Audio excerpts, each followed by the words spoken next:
ശ്രീ ഗുരുഭ്യോ നമഃ. ഹരി ഓം. ദൈവദശകം സുപരിചിതമായ ഒരു കൃതിയാണ് ശ്രീനാരായണ ഗുരുദേവന്റെ. അതേപ്പറ്റി അല്പം സ്മരിക്കാമെന്ന് വിചാരിക്കുന്നു. ഓം ശ്രീ ഗുരുഭ്യോ നമഃ. ഹരി ഓം. ആരംഭത്തിൽ ഗുരുപരമ്പരയും ശ്രീനാരായണ ഗുരുദേവനെയും ഭക്തിപൂർവം നമസ്കരിക്കുന്നു. ഈ ശ്ലോകത്തിന്റെ വ്യാഖ്യാനങ്ങളും ഭാഷ്യങ്ങളും രചിച്ച മഹാത്മാക്കളെ ഞാൻ ആദരപൂർവം സ്മരിക്കുന്നു. മഹാത്മാക്കളുടെ വാക്കുകളെയും അതിന്റെ ആഴവും ആന്തരിക ദർശനവും ശരിയായി മനസ്സിലാക്കുക എളുപ്പമുള്ള കാര്യമല്ല. എങ്കിലും അവരുടെ ചില കൃതികൾ പഠിക്കുവാനുള്ള ഭാഗ്യം എനിക്ക് ലഭിച്ചിട്ടുണ്ട്. ഗുരുകൃപയാൽ ശ്രീനാരായണ ഗുരുദേവന്റെ ദൈവദശകവും ഗുരുദേവന്റെ മറ്റു ചില കൃതികളും ശ്രീ ബോധിതീർത്ഥ സ്വാമികളിൽ നിന്ന് നേരിട്ട് പഠിക്കുവാനുള്ള മഹാഭാഗ്യം എനിക്ക് ലഭിച്ചു. ബോധിതീർത്ഥ സ്വാമികളുടെ അനുഗ്രഹത്താൽ എനിക്ക് മനസ്സിലാക്കാൻ സാധിച്ച ഗുരുദേവ കൃതികളിലെ ദർശനത്തെ ആധാരമാക്കി ഗുരുദേവൻ കാണിച്ചു തന്ന ആത്മീയ മാർഗത്തിൽ വിനയത്തോടെ നടക്കാനുള്ള ഒരു ചെറിയ ശ്രമം മാത്രമാണ് ഈ അവതരണം.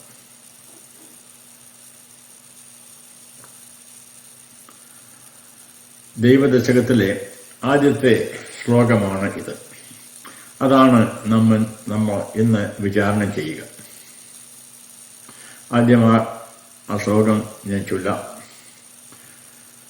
ദൈവമേ കാത്തുകൊള്ളുകങ്ങു കൈവിടാതിങ്ങു ഞങ്ങളെ, നാവികൻ നീ ഭവാപ്തിക്കൊരാവിവൻ തോണി നിൻ പദം. ദൈവമേ കാത്തുകൊള്ളുകങ്ങു കൈവിടാതിങ്ങു ഞങ്ങളെ, നാവികൻ നീ ഭവാപ്തിക്കൊരാവിവൻ തോണി നിൻ പദം. സരളമായ പദങ്ങളാണല്ലോ. ഗുരുദേവൻ കുട്ടികൾക്ക് വേണ്ടി എഴുതാണ് എന്ന് പറയപ്പെടുന്നുണ്ടല്ലോ. എങ്കിലും വളരെ അഗാധമായ അർത്ഥ ഗാംഭീര്യമുള്ള പദങ്ങൾ തന്നെയാണ് ഇവ. സരളമായി തീർച്ചയായിട്ടും നമുക്ക് തോന്നും, കുട്ടികൾക്ക് മനസ്സിലാക്കാൻ സാധിക്കും. ഇതെല്ലാം ശരി തന്നെ. ദൈവമേ, അല്ലയോ ദൈവമേ, പരമാത്മാവേ എന്നുള്ള പ്രാർത്ഥന കാത്തുകൊള്ളുക സരളം തന്നെ. മലയാള ഭാഷയിൽ എപ്പോഴും നമ്മൾ ഉപയോഗിക്കാറുള്ളതാണ്. സംരക്ഷിക്കണമേ, കാത്തുകൊള്ളണമേ.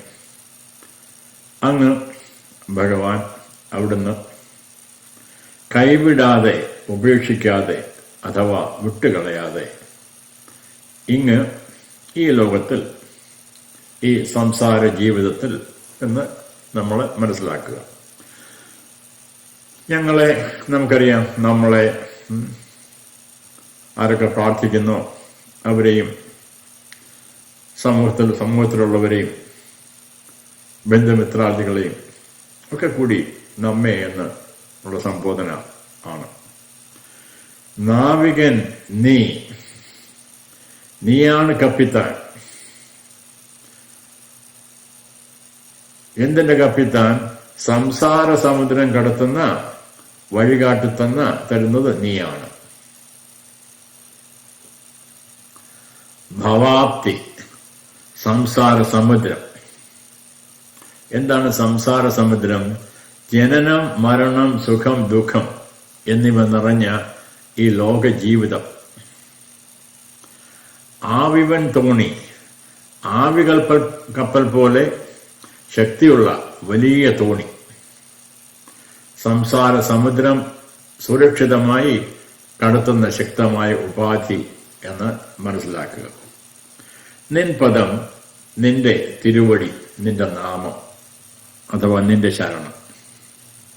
ഈ വാക്കുകൾക്ക് തീർച്ചയായിട്ടും നമുക്ക് സുപരിചിതവും സർവവുമാണ്. അല്പം കൂടെ ചിന്തിക്കാം ഈ പദങ്ങളെപ്പറ്റി നമുക്ക്. ദൈവമേ കാത്തുകൊള്ളുക. എന്തിനെ കാത്തുകൊള്ളാനാണ് ഇവിടെ ഭഗവാനോട് പ്രാർത്ഥിക്കുക? അല്പം വിചാരണ ചെയ്താൽ നമുക്ക് മനസ്സിലാക്കാം. കാത്തുകൊള്ളുക എന്നത് ശരീരത്തെ സംരക്ഷിക്കണമേ എന്ന് മാത്രമല്ല. ഇതിന് വേദാന്തത്തിൽ മറ്റർത്ഥങ്ങളുണ്ട്. വിദ്യയിൽ നിന്ന് അവിദ്യയിൽ നിന്ന് കാത്തുകൊള്ളണമേ, അഹങ്കാരം, മമകാരം, രാഗം, ദ്വേഷം, ഭയം, മോഹം എന്നിവയിൽ നിന്ന് എന്നെ രക്ഷിക്കണമേ, അസത്യത്തിൽ നിന്ന് സത്യത്തിലേക്കും ജ്ഞാനത്തിൽ നിന്ന് ആത്മജ്ഞാനത്തിലേക്കും നയിക്കണമേ എന്നുള്ള പ്രാർത്ഥനയാണ് കാത്തുകൊള്ളുക എന്നുള്ള പദം കൊണ്ട് നമ്മൾ ഗ്രഹിക്കേണ്ടത്. ദൈവം നമ്മളെ കാക്കുന്നത് പുറത്തുനിന്ന് മാത്രമല്ല, അന്തർയാമിയായി ഹൃദയത്തിനുള്ളിൽ നിന്ന് വിവേകബുദ്ധി ഉണർത്തുകയാണ് ഭഗവാൻ ചെയ്യുന്നത്. ഇപ്പോൾ ഭഗവത്ഗീതയിലെ ഒരു ശ്ലോകം ഓർക്കുകയാണ്. തേഷാം ഏവാനുകമ്പാർത്ഥം അഹം അജ്ഞാനദം തമഃ നാശയാമി ആത്മഭാവസ്ഥോ ജ്ഞാനദീപേന ഭാസ്വത ഇതി. ഇത് 10ാമത്തെ അധ്യായത്തിലുള്ള ഒരു ശ്ലോകമാണ്. ഇവിടെ പറയുന്നു, ഭക്തജനങ്ങളുടെ ഉള്ളിൽ ഭഗവാൻ ഇരുന്ന് അവർക്ക് ജ്ഞാനം പറഞ്ഞു കൊടുക്കും, അവരുടെ അജ്ഞാനം നീക്കിക്കൊടുക്കും. ഈ കരുണയാണ്, അതൊരു പ്രത്യേക കരുണയാണ് ഭക്തന്മാരുടെ ഭഗവാൻ ചെയ്യുന്നത് എന്ന് ഭഗവത്ഗീതയിൽ 10ാമത്തെ അധ്യായത്തിൽ ഭഗവാൻ അർജുനോട് പറഞ്ഞു കൊടുക്കുന്നു. അപ്പോൾ കാത്തുകൊള്ളുക എന്ന് പറയുന്നത് നമ്മളെ അജ്ഞാനത്തിൽ നിന്ന്, അന്ധകാരത്തിൽ നിന്ന്, അഹങ്കാരം, മമകാരം, രാഗം, ദ്വേഷം, ഭയം, മോഹം എന്നിവയിൽ നിന്ന് കാത്തുരക്ഷിക്കുക എന്നുള്ളതാണ്. ഇനി നമ്മൾ അടുത്ത പദത്തിലേക്ക് നമുക്ക് നോക്കാം. കൈവിടാതെ. എന്താണ് കൈവിടാതെ? ഉപേക്ഷിക്കാതെ, തെറ്റിപ്പോകാൻ അനുവദിക്കാതെ. നോക്കണേ, ഈ പ്രപഞ്ചത്തിൽ ജ്ഞാനികൾ പോലും അറിയാതെ കൈവിട്ടുപോകും. അറിയാതെ തന്റെ അഹന്ത, മമത ഒക്കെ ഭവിച്ചു പോകും. മമകാരം വളരെ ഉപദ്രവിക്കുന്നതാണ്. എന്റെയും, ഞാനും എന്റെയും ഭാവം. അതിൽ നിന്ന് കൈവിടരുത്, എന്നെ അതിലേക്ക് നയിക്കരുത്, എന്നെ അതിലേക്ക് പോകാൻ അനുവദിക്കരുത് എന്നുള്ള പ്രാർത്ഥന ശരണാഗതി ഭാവത്തോടുകൂടി പറയുകയാണ്. ഭഗവാനെ, എന്നെ കാത്തുരക്ഷിക്കണമേ, എന്നെ കൈവിടല്ലേ എന്ന്. എന്റെ ബുദ്ധിയാൽ മാത്രം ഈ സംസാര സമുദ്രം കടക്കാൻ എനിക്ക് കഴിയുകയില്ല. അതിനാൽ ദൈവമേ, ഗുരുവേ, ആത്മപ്രകാശമേ, എന്നെ കൈവിടാതെ, ഉപേക്ഷിക്കാതെ, തെറ്റിപ്പോകാൻ അനുവദിക്കാതെ എന്നും എന്റെ കൂടെ നിന്ന് എന്നെ കാത്തുകൊണ്ട് നയിക്കണമേ എന്നുള്ള പ്രാർത്ഥനയാണ് കൈവിടാതെ എന്നുള്ള ശബ്ദത്തിൽ കൂടെ നമ്മൾ മനസ്സിലാക്കേണ്ടത്. അടുത്ത പദത്തിലേക്ക് നമുക്ക് നോക്കാം. നാവികൻ നീ. അർത്ഥം തീർച്ചയായിട്ടും നാവികൻ എന്ന് പറയുന്നത് കപ്പൽ നയിക്കുന്നവൻ, കപ്പിത്താൻ എന്നൊക്കെ നമുക്ക് അർത്ഥം കൊടുക്കാം. എന്റെ ഈ ജീവിതയാത്രയിൽ അങ്ങ് തന്നെയാണ് നാവികൻ. അങ്ങാൽ നയിക്കപ്പെടുന്നതാണ് എന്റെ ജീവിതം. നാവികൻ എന്നത് തോണി, വള്ളം, കപ്പൽ, നൗക എന്നിവ ഓടിക്കും എന്ന അർത്ഥം. യാത്രക്കാരെ സുരക്ഷിതമായി കരയിലെത്തിക്കുന്നവൻ എന്നർത്ഥം. ഇവിടെ സംസാര യാത്രയിൽ ഞങ്ങളെ നയിക്കുന്നവൻ നീ തന്നെയാണ് എന്ന ഭക്തന്റെ ഭാവമാണ് ഇവിടെ.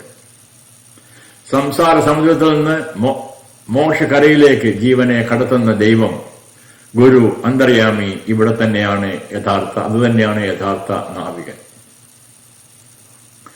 നാവികൻ ഭവാപ്തി. എന്താണ് ഭവാപ്തി? ഭവ അബ്ധി. ഭവ എന്ന് പറഞ്ഞാൽ ജനനം എന്നർത്ഥം. ജനനം മരണം ഇവിടെ അധ്യാഹാരം ചെയ്ത് നമ്മൾ മനസ്സിലാക്കുക. ജനനവും മരണവും. ഭവ അബ്ധി സമുദ്രം. അപ്പോൾ ഭവാപ്തി എന്നുള്ള വാക്കിനെ ജനന മരണ രൂപമായ സംസാര സമുദ്രം എന്ന് നമ്മൾ മനസ്സിലാക്കുക.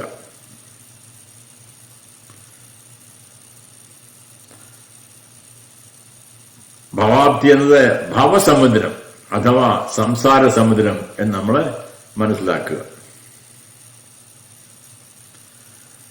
എന്താണ് സംസാരം? സംസരതി ഇത് സംസാരഃ എന്ന് സംസ്കൃതത്തിൽ പറയും. നിരന്തരം സഞ്ചരിക്കുന്നത് സംസാരമാണ്. എന്താണ് നിരന്തര സഞ്ചാരം? ജനനം, മരണം, സുഖം, ദുഃഖം, ആശ, ഭയം, രാഗം, ദ്വേഷം എന്നിവയിൽ അകപ്പെട്ട് ജീവൻ വീണ്ടും വീണ്ടും സഞ്ചരിക്കുന്ന അവസ്ഥയാണ് സംസാരം എന്ന് സൂചിപ്പിക്കുക. ഭാഗവതം പാരായണം ചെല്ലുന്നതിന് മുമ്പ് സാധാരണ ചെല്ലുന്ന ഒരു ശ്ലോകമാണ്: സംസാര സാഗരേ മഗ്നം ദീനം മാം കരുണാനിധേ കർമ്മഗ്രാഹഗൃഹീതാംഗം മാമുദ്ധര ഭവാർണവേ. സംസാര സാഗരേ മഗ്നം ദീനം മാം കരുണാനിധേ കർമ്മഗ്രാഹഗൃഹീതാംഗം മാമുദ്ധര ഭവാർണവേ. എന്താണ്? സംസാരസ്മായ സാഗരത്തിൽ, സംസാര മുഴുകിയിരിക്കുന്ന സംസാര സാഗരേ മഗ്നം, സാഗരത്തിൽ മുങ്ങിക്കിടക്കുന്ന ഞാൻ, ദീനനായ ഞാൻ, ദീനമാം എന്നെ, ഹേ കരുണാനിധേ. ഞാൻ എന്തുകൊണ്ടാണ് ഈ സംസാര സാഗരത്തിൽ കിടക്കുക? കർമ്മഗ്രാഹ ഗൃഹീതാംഗം, കർമ്മമായ ഈ മുതല എന്നെ പിടിച്ച് താത്തുകൊണ്ടിരിക്കുന്നു, എന്നെ പിടിച്ച് കടലിൽ താത്തുകൊണ്ടിരിക്കുന്നു. അങ്ങനെയുള്ള എന്നെ കർമ്മഗ്രാഹ ഗൃഹീതാംഗം, എന്റെ ശരീരത്തെ, എന്റെ അംഗത്തെ ഈ കർമ്മബന്ധം പിടിച്ച് താത്തുകൊണ്ടിരിക്കുന്നു. കർമ്മഗ്രാഹ ഗൃഹീതാംഗം മാ ഉദ്ധര, എന്നെ ഉദ്ധരിക്കുക ഭഗവാനെ എന്നുള്ള പ്രാർത്ഥനയോട് കൂടെയാണ് നമ്മൾ ഭാഗവതം പഠിക്കാറുള്ളത്. അതേ ആശയം തന്നെ ഇവിടെ, വ്യത്യാസമല്ല. ഭഗവാനോട് പ്രാർത്ഥിക്കുകയാണ്, എന്നെ കൈവിടാതെ എന്നെ രക്ഷിക്കണേ എന്നുള്ള പ്രാർത്ഥന. ആവിവൻ തോണി എന്തായിരിക്കും? ആവി വൻ തോണി. ആവി വൻ തോണി, ആവി കൊണ്ട് ഓടുന്ന വലിയ ശക്തമായ തോണി എന്നർത്ഥം കൊടുക്കാം നമുക്ക്.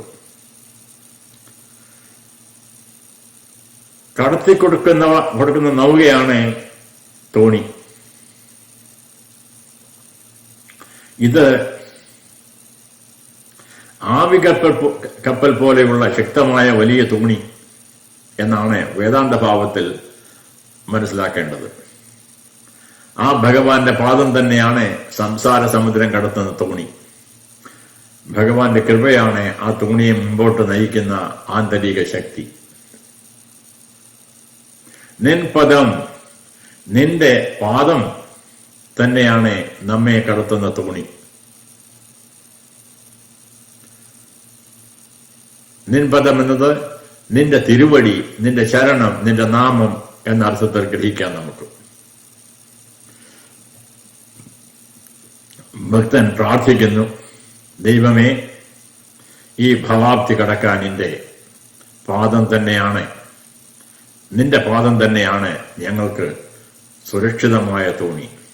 നിന്റെ കൃപയാൽ മാത്രമാണ് ഞങ്ങൾ മോക്ഷരക്ഷയിൽ എത്തുന്നത്.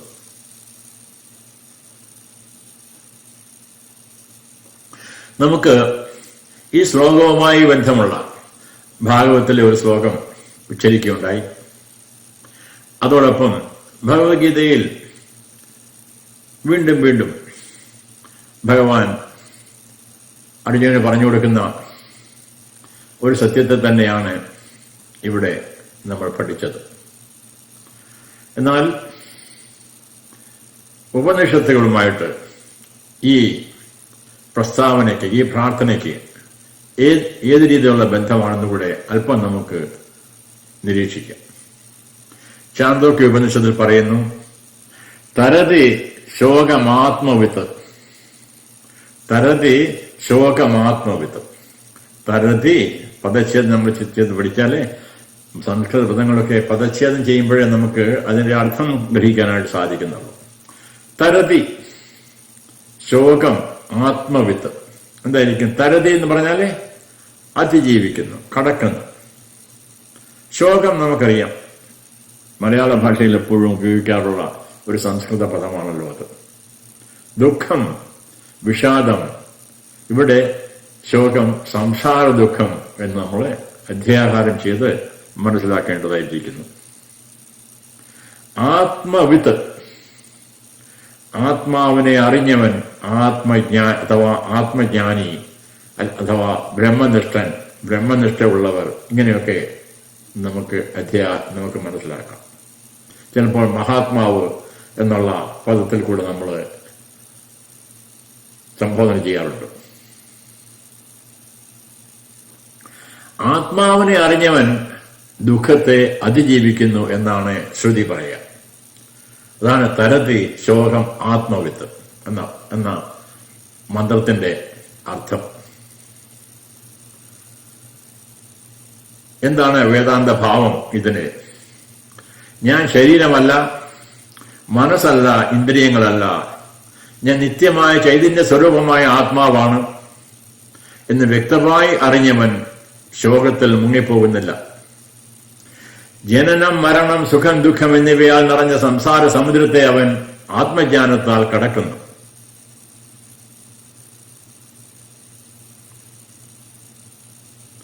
നമ്മൾ ഭവാപ്തി എന്ന പദം ശ്രദ്ധിച്ചു. ദൈവമേ കാത്തുകൊള്ളുകണം, കൈവിടാതെ ഞങ്ങളെ, നാവികൻ നീ ഭവാപ്തിക്കരാവിവൻ എന്ന് നമ്മൾ പഠിച്ചു. ഭവാപ്തി എന്താണ് ഇവിടെ? സംസാര സമുദ്രമാണ്. ആ ഭവാപ്തി കടക്കാനുള്ള തോണിയാണ് നിൻപദം. ഭഗവാന്റെ തിരുവടി ശരണം, കൃപ, ആത്മജ്ഞാനം ലഭിക്കുമ്പോൾ ജീവൻ ശോകത്തെ അതിജീവിക്കുന്നു. അതാണ് ഇവിടെ ചാന്തോക്യ ഉപനിഷത്തിൽ തരതി ശോകം ആത്മവിത്ത് എന്ന വാക്യത്തിന്റെ ആഴത്തിലുള്ള അർത്ഥം. ഇപ്പൊ നമുക്ക് മനസ്സിലാക്കാൻ സാധിക്കും, ഗുരുദേവൻ ചാന്തോക്യ ഉപനിഷത്തിൽ മറ്റ് ഉപനിഷത്ത് തത്വങ്ങളെ, അതോ അദ്ദേഹത്തിന്റെ വാക്കുകൾ തന്നെ ഉപനിഷത്ത് തത്വങ്ങളാണോ എന്ന് തോന്നിപ്പോകും. മറ്റൊരു ശ്രുതി വാക്യത്തിലേക്ക് നമുക്ക് പോവാം. ശ്രുതി എന്ന് പറഞ്ഞാൽ വേദം എന്നർത്ഥം. ശ്വേതോസര ഉപനിഷത്തിൽ പറയുന്നു, തമേവ വിദിത്വാ അതിമൃത്യുമേതി, തമേവ വിദിത്വാതിമൃത്യുമേതി എന്നൊന്നിച്ച് നമുക്ക് വായിക്കാം. ഇതാ പദം പിരിച്ചാലേ, തമേവ വിദിത്വാതിമൃത്യുമേതി നാന്യപന്ഥാ വിദ്യതേയനായ, തമേവ വിദിത്വാതിമൃത്യുമേതി നാന്യപന്ഥാ വിദ്യതേയനായ. പദച്ഛേദം നമുക്ക് നോക്കാം. തം ഏവ വിദിത്വ അതിമൃത്യും ഏതി ന അന്യപന്ഥ ന അന്യഃ പന്ഥ വിദ്യതേ അയനായ. ഇതാണ് ശ്രുതി, ഇതാണ് മന്ത്രം. എന്താണ് അർത്ഥം നോക്കാം നമുക്ക്. അതായത് അവനെ, തമേവ അവനെ മാത്രം എന്നർത്ഥം. പരമാത്മാവിനെ അറിഞ്ഞാൽ മാത്രമേ വിദിത്വ അറിയുക എന്നർത്ഥം. മാത്രമേ മരണത്തെ കടക്കാൻ കഴിയൂ. അതിമൃത്യുമേതി എന്ന് പറഞ്ഞാൽ മരണത്തെ കടക്കുക. ആരാ മരണത്തെ കടക്കുന്നത്? തമ്മേവ, ഏതൊരുവനാണോ പരമാത്മാവിനെ അറിയുന്നത് അവനെ എന്ത് സാധിക്കും? മരണത്തെ കടക്കാനായിട്ട് സാധിക്കും. എന്നിട്ട് സ്തുതി പറയുന്നു ന അന്യപന്ഥ. പന്ഥ എന്ന് പറഞ്ഞാൽ മാർഗം എന്നർത്ഥം. ന അന്യപന്ഥ, ന അന്യഹ പന്ഥ എന്ന് പറഞ്ഞാൽ വേറെ ഒരു മാർഗമില്ല എന്നർത്ഥം. ഒരേ ഒരു മാർഗമാണ് ശ്രുതി നമുക്ക് പറഞ്ഞിരുന്നത്. ആത്മാവിനെ അറിയുക, പരമാത്മാവിനെ അറിയുക. രണ്ടും വ്യത്യാസമല്ല. ആത്മാവിനെ അറിയുന്നത് തന്നെ പരമാത്മാവിനെ അറിയുന്നു. ആത്മാവിനെ അറിയുമ്പോൾ ആണ് അറിയുക പരമാത്മാവ് ആത്മാവും ഒന്ന് തന്നെയെന്ന്. അപ്പോൾ മാത്രമേ അഹം ബ്രഹ്മാസ്മി ഭാവത്തിലേക്ക് എത്താനായിട്ട് സാധിക്കത്തുള്ളൂ. അതാണ് ഇവിടെ പറയുക. ദൈവദശകത്തിൽ ഭവാപ്തി എന്ന് നമ്മൾ പഠിച്ചത് മരണഭയവും ജനന മരണചക്രവുമാണ്. അതിനെ കടക്കാനുള്ള തോണി ഭഗവത് ജ്ഞാനമാണ്. അടുത്ത ഒരു വേദമന്ത്രത്തിലേക്ക് നമുക്ക് ശ്രദ്ധിക്കാം. മുണ്ടോകോപനിഷത്തിൽ ഉള്ളൊരു മന്ത്രമാണിത്. തദ്വിജ്ഞാനാർത്ഥം സ ഗുരുമേവാപി ഗച്ഛേത് സമിത്പാനി ശ്രോത്രിയം ബ്രഹ്മനിഷ്ഠം. തദ്വിജ്ഞാനാർത്ഥം സ ഗുരുമേവാപി ഗച്ഛേത് സമിത്പാനി ശ്രോത്രിയം ബ്രഹ്മനിഷ്ഠം. എന്താണ് അർത്ഥം എന്ന് നോക്കാം. തത് വിജ്ഞാനാർത്ഥം സഹ ഗുരും ഏവ അഭിഗച്ഛേത്. വേദാന്തമൊക്കെ പഠിക്കാൻ ആഗ്രഹിച്ചു, മുമുക്ഷത്വം ഒക്കെ ഉണ്ടായി, വളരെ പരിശ്രമിച്ചു. വീണ്ടും സംശയങ്ങൾ. അപ്പോഴാണ് ഒരു ഗുരുവിന്റെ സമീപത്തേക്ക് എത്താൻ ഒരു ഭാഗ്യം ഉണ്ടാകുന്നത്. തത് ആ പരബ്രഹ്മം വിജ്ഞാനാർത്ഥം അറിയുന്നതിനായി, സാക്ഷാത്കരിക്കുന്നതിനായി ആ ശിഷ്യൻ അഥവാ ജിജ്ഞാസു, അറിയാൻ ആഗ്രഹിക്കുന്നവനെയാണ് ജിജ്ഞാസു എന്ന് പറയുന്നത്. ഗുരുവിനെ തന്നെ നിർബന്ധമായും സമീപിക്കണം, അഭയം പ്രാപിക്കണം, ഗുരുവിനെ ശരണാഗതി ചെയ്യണം. എങ്കിൽ മാത്രമേ ഗുരുവിൽ നിന്ന് ആ സത്യത്തെ നമുക്ക് ഗ്രഹിക്കാൻ സാധിക്കത്തുള്ളൂ. ഗുരുവിലും ശാസ്ത്രത്തിലും വിശ്വാസം ഉണ്ടായിരിക്കണം.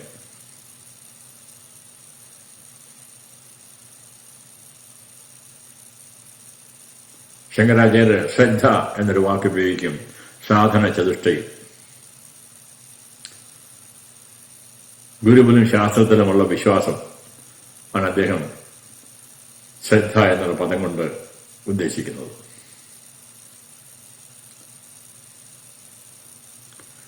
ലളിതമായ അർത്ഥം എന്തായിരിക്കും ഇവിടെ?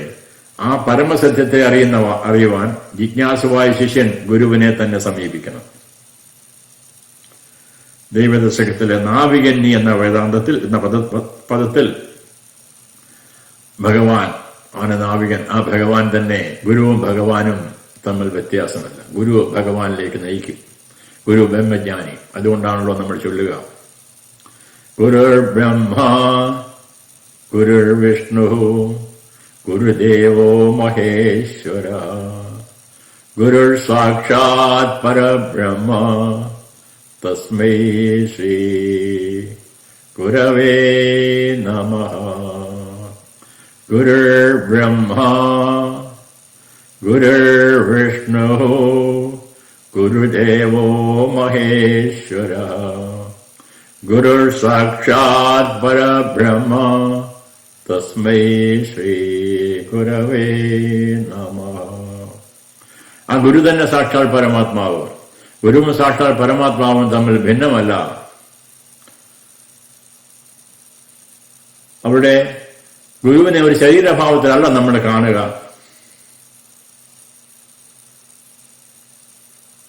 ആത്മഭാവത്തിൽ ഗുരുവും ഭഗവാനും ഒന്നു തന്നെ. സത്യത്തെ അറിഞ്ഞയാള ആണ് ഗുരു. ഭഗവാൻ എന്നിൽ നിന്ന് വ്യത്യാസമല്ല, അഹം ബ്രഹ്മാസ്മി എന്ന ഭാവം ത്തോടുകൂടി ഈ ശരീരം ഉള്ളിടത്തോളം കാലം ജീവിക്കുന്ന ഒരു മഹാത്മാവിനാണ് ഗുരു. അതുകൊണ്ടാണ് ഗുരുവിനെ നമ്മൾ സാക്ഷാൽ പരബ്രഹ്മമായി തന്നെ സ്തുതിക്കുന്നത്. ദൈവദശകത്തിലേക്ക് നോക്കുക. നമ്മൾ നാവികന്നി എന്ന വേദാന്തത്തിൽ ഗുരുവെന്നാണ് നമ്മൾ മനസ്സിലാക്കേണ്ടത്. ശിഷ്യൻ സംസാര സമുദ്രം കടക്കാൻ ശ്രമിക്കുമ്പോൾ ഗുരു ശാസ്ത്ര തോണിയിൽ കയറ്റി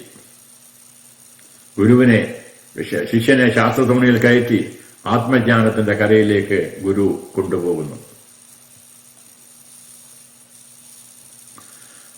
മറ്റൊരു സുപരിചിതമായ ഒരു മന്ത്രമാണല്ലോ ഇത്.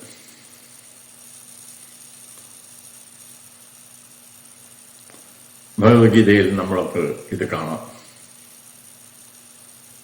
അസതോ മാ സദ്ഗമയ തമസോ മാ ജ്യോതിർഗമയ മൃത്യോർമാ അമൃതം ഗമയ. പദച്ഛേദം നോക്കാം എന്താണ്. അസതോ പദച്ഛേദത്തിൽ അസതഃ എന്നർത്ഥം. സന്ധി കൊണ്ട് പരിവർത്തനം വന്നതാണ് അസതോ എന്നുള്ള ശബ്ദം. അസതഃ മാ സദ്ഗമയ തമസഃ മാ ജ്യോതിഹി ഗമയ മൃത്യോഹോ മാ അമൃതം ഗമയ. ഇങ്ങനെയാണ് ഇതിന്റെ പദച്ഛേദം. എന്താണ് ഈ വാക്കുകൾ നോക്കാം. അസതഃ, അസത്തിൽ നിന്ന് അല്ലെങ്കിൽ അസത്യത്തിൽ നിന്ന് രണ്ടും സമാന പദം തന്നെയാണ്. അസത്ത്, അസത്യം. ഇവിടെ സത്യം എന്ന് പറഞ്ഞാൽ നമ്മള് കള്ളം പറയുക, സത്യം പറയുക എന്നൊക്കെ നമ്മൾ പറയുമല്ലോ സാധാരണ. അതല്ല, അതിനെപ്പറ്റിയല്ല. മാറ്റം വരാത്ത ഏതൊന്നുണ്ടോ അത് മാത്രമാണ് സത്യം. മാറി മറിഞ്ഞുകൊണ്ടിരിക്കുന്നത് യഥാർത്ഥത്തിൽ ഇല്ലാത്തതാണ്. കടലിൽ പോകുമ്പോൾ ധാരാളം തിരമാലകളെ കാണും. ആ തിരമാലകള് നമ്മുടെ ഭാഷയിൽ സത്യം തന്നെയാണല്ലേ. എന്നാൽ വേദാന്തത്തിൽ സത്യമല്ല. അവിടെ സത്യമായത് ഒന്ന് മാത്രമേ ഉള്ളൂ, ജലം മാത്രമേ ഉള്ളൂ. തിരമാലകൾ വന്നു പോകൊണ്ടിരിക്കുമ്പോഴും ആ ജലത്തിന് യാതൊരു വ്യത്യാസവും വരുന്നില്ല. ജലം ജലമായി ഇരിക്കുന്നു.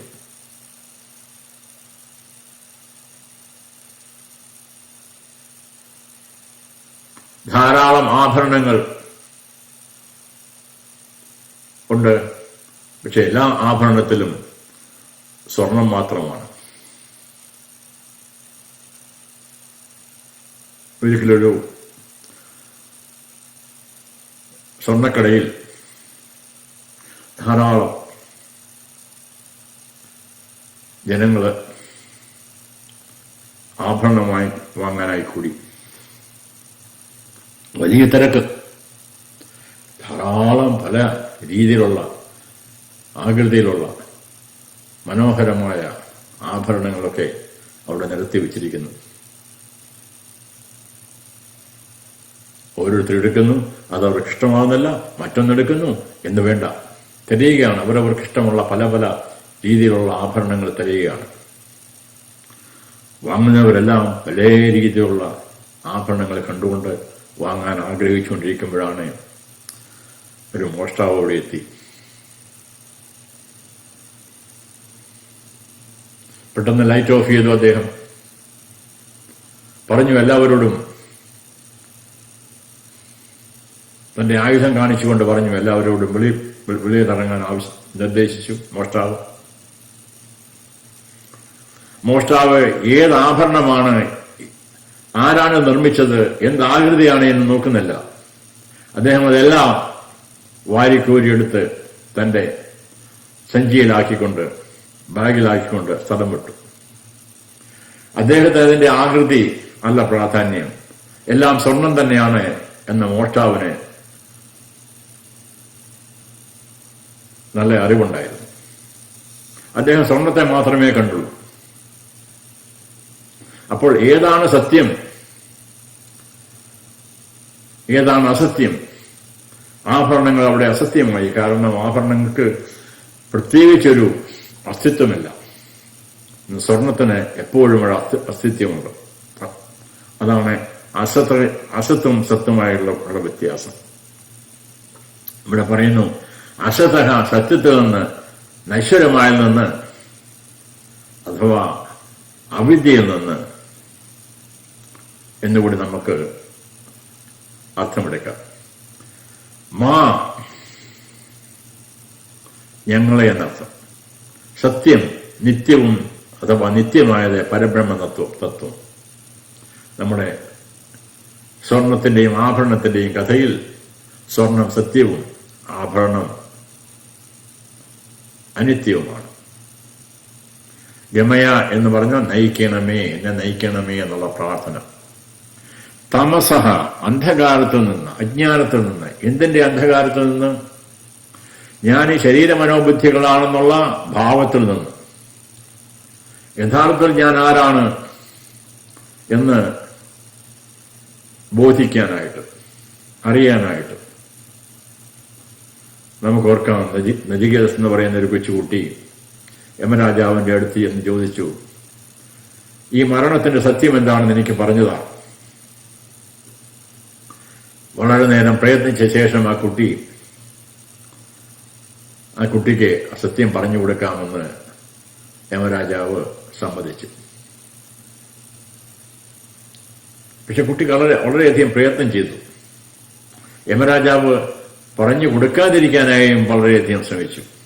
മറ്റൊന്നുകൊണ്ടല്ല പറഞ്ഞു കൊടുക്കാതിരിക്കാൻ ശ്രമിച്ചത്, ഈ കുട്ടിക്ക് അത് അറിയില്ല, അതിനുവേണ്ടിയുള്ള വൈരാഗ്യം ഈ കുട്ടിക്കില്ല എന്ന് ചിന്തിച്ചുകൊണ്ടാണ്. ഏതായാലും കുട്ടിക്ക് വ്യക്തമായി മനസ്സിലായി ശരീര മനോബുദ്ധികൾ വെറും താൽക്കാലികമാണെന്നും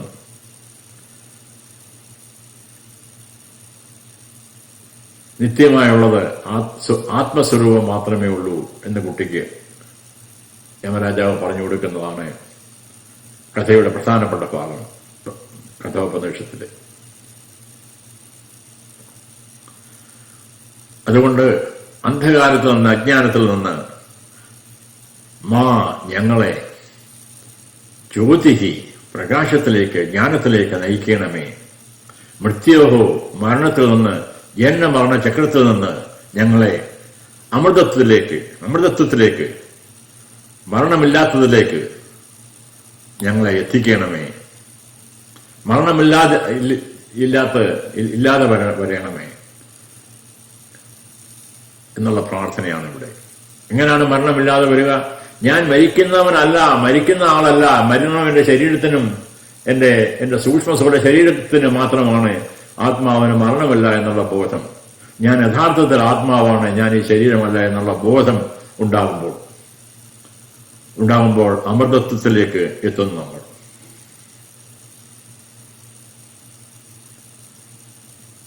എപ്പോഴും ചൊല്ലാറുള്ള ശ്ലോകമായതുകൊണ്ട് ലളിതമായ അർത്ഥം എന്താണെന്ന് കൂടി നമുക്ക് നോക്കാം.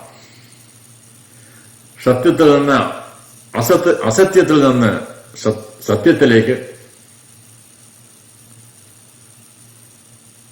അല്ലെങ്കിൽ സത്തിൽ നിന്ന് അസത്തിലേക്ക്,